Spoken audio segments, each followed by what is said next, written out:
This is Michael, and today I want to make sense on the question of how the brain makes decisions. Yeah? How do we decide as human beings? Because it's a fundamental question and that influences everything. Yeah? It influences strategy, how we do things, what we buy, how we change. It's so fundamental. And the beauty of that model is it will never change. It will always stay the same. Yeah? The way we make decisions is built into our hardware. So let's understand how that works.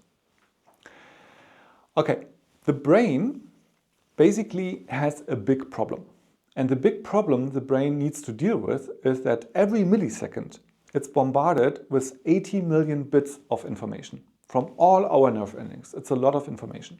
But up here, yeah, in the big brain, we can only process about like 7 of that. 7 bits of information. So we need to come down in a millisecond from 80 million to 7. How do we do that?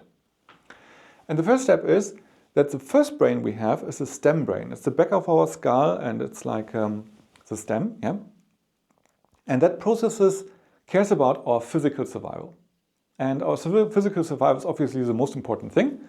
And to make sure we survive physically, this brain asks 3 questions. And the first question is it boring? And the brain regards everything as boring that's static, that doesn't change. Everything that doesn't change is boring and gets ignored. So if something does change, yeah, then it asks a second question, and the second question is it dangerous?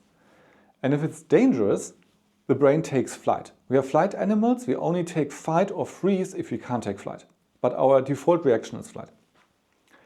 But if something changes, it's not boring, and it's not dangerous, then the stem brain asks a third question, and that is it prey?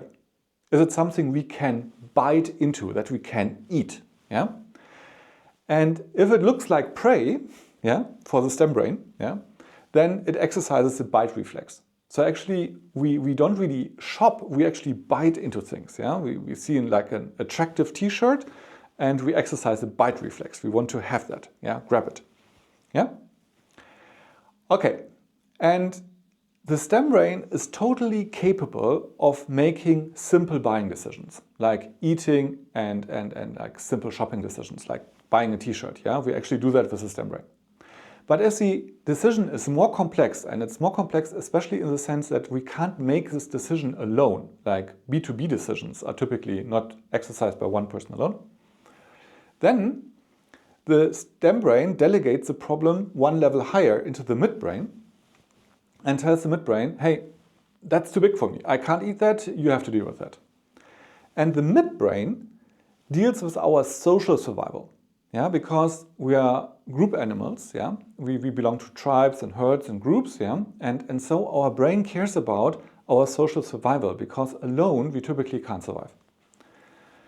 And to make sure that we survive socially, yeah, it asks one question. And the question it asks is, do I have a good or a bad conscience with that?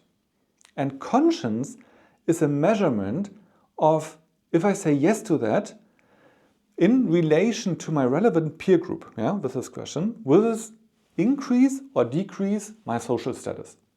Yeah? And if it increases my social status, I have a good conscience. If it decreases my social status, I have a bad conscience. Yeah? Good conscience, yes. Bad conscience, no. And so the most complex buying decisions, yeah, B2B, yeah, doesn't matter, are basically made about the question, do I have a good or a bad conscience with that? So in case we say, yes, we have a good conscience with that, yeah, then the problem is delegated one level higher into the big brain. That's where our intelligence is. And there we can like read and write and can deal, you know, with T's and C's and contracts and negotiate. We can do all of that. But the big brain, the most intelligent part of us, actually has no decision authority. It just executes. Yeah? The decision authority sits in the stem brain and in the midbrain, yeah? Based on these 4 questions. And this process is amazing and explains so much. And I will reference on that again and again and again in my future videos because it's so important to understand phenomena happening in the marketplace. This is Michael making sense. Goodbye.